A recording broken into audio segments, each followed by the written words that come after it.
Hi folks, Joe Stagner here again with another video in our series on ASP.NET Dynamic Data.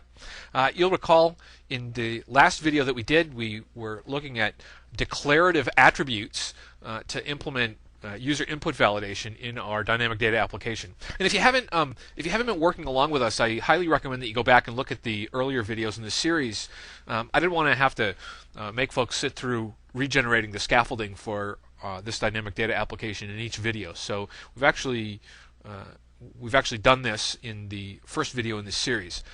So here's the state of the application as it was at the end of our last video. And what we've done here is we've added some user input validation by declaring this partial public class product and then assigning a metadata attribute, passing in a user-defined type, product metadata, and this user-defined type is defined by us here. Specifically, we're looking at the public property units in stock, and we're specifying two attributes. One says this is a required field, and the other says the range has to be between 0 and 150. And you can use this sort of declarative model in dynamic data to do things beyond just input validation. For example, I'll show you in a subsequent video how you can use these attributes to specify what the appearance of that field ought to be when it's displayed in our dynamic data application. So the use of declarative programming for input validation is awesome, but sometimes we need more complex logic. So we need to imperatively define in our VB or C# source code what the user input validation rule needs to be.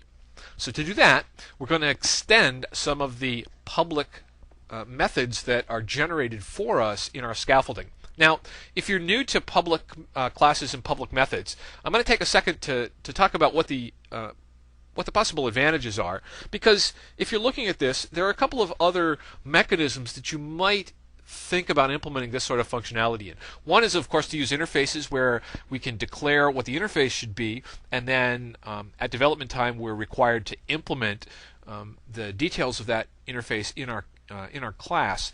And we don't want to do that because we want this to be optional, right? So we don't want the user to have to do any work beyond what the generated scaffolding provides for them.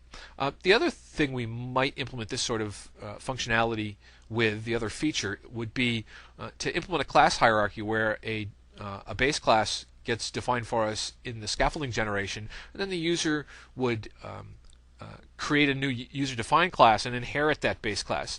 And that doesn't quite solve the problem for us either. So the thing that the partial keyword does for us is let us define part of our class or property in one file and part of our class or property in another file. And the secondary definition is optional. So I don't have to add any definition for any of the partial classes or methods that are generated by my dynamic data project type. So it's 100% optional. But the advantage that this gives us is that I can have a code generator that generates one side of the partial class or method and never have to touch it with my manual coding process. So I can implement the other half of the partial definitions so that if I later have a need to go regenerate that scaffolding code, I haven't broken the additional code that I've written. Because they're not combined until build time. So hopefully that gives you just an idea of one of the advantages of using partial. So in our case, we're going to write some code, and we're going to extend. We're going to add some validation logic to fire when the product name gets changed during the editing process.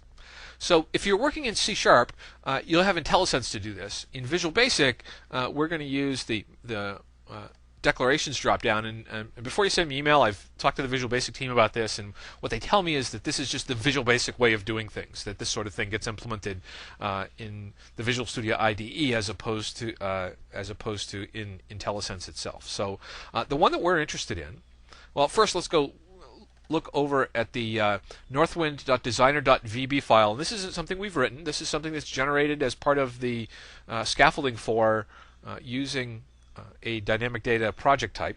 So this is part of link to SQL. And if we look down here a little bit, you'll see this whole collection. There's this whole region of extensibility methods, right? And they're just partial sub, partial private sub, and a bunch of method names, right? And So over here in the product.vb file that we've been building, this is one that we created manually. I'm going to extend what we've done already, and here in our product class, since this is going to extend one of the extensibility methods for the products table, I'm going to select in my declarations. So notice here I have we're interested in product, and in declarations here I'm going to scroll down and I'm going to find the on product name changing extensibility method, and I'm going to select that. And here this method will now be fired whenever the product name is in the process of changing, but before it's actually been changed. So here I can add any sort of validation that I want. So for example, I can say if Kara is lower, so let's find out if the first character in the product name is an uppercase character.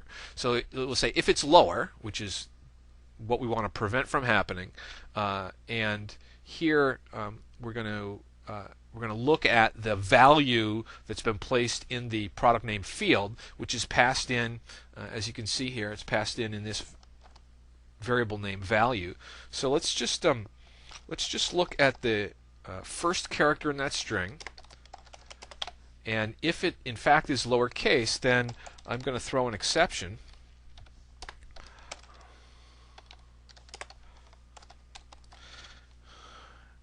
And we'll make it a validation exception.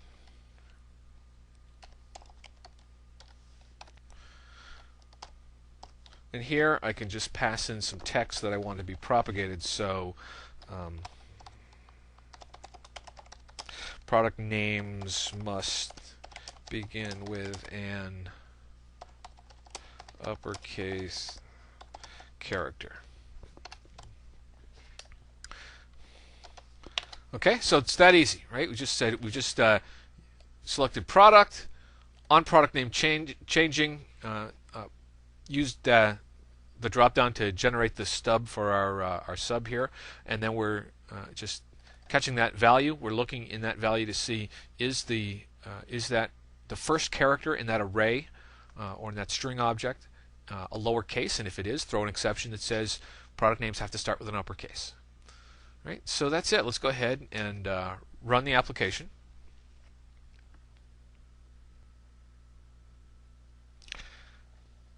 And when this comes up, we will be able to go into the products table.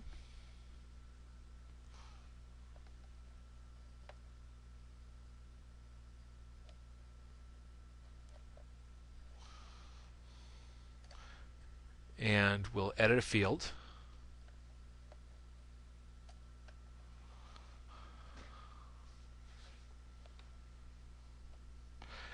And I'll just pick any one here. And I'm just going to go in and I'm going to change Chef Anton to start with a lowercase letter. Click Update. And there's our validation, right?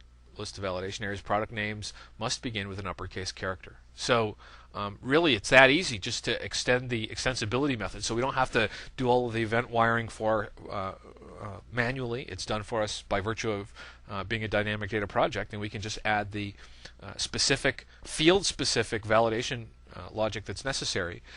And I've just shown you a simple one, but you want to sort of explore all of those extensibility methods and understand that for every one of those extensibility methods, that represents some event on a field or a property in our dynamic data application that we can now add logic to. And it doesn't have to be just validation logic. It can be formatting logic or referential logic or really anything that you want. So one of the brilliant things about dynamic data is how really extensible it is. Again, sort of only restricted by your own imagination.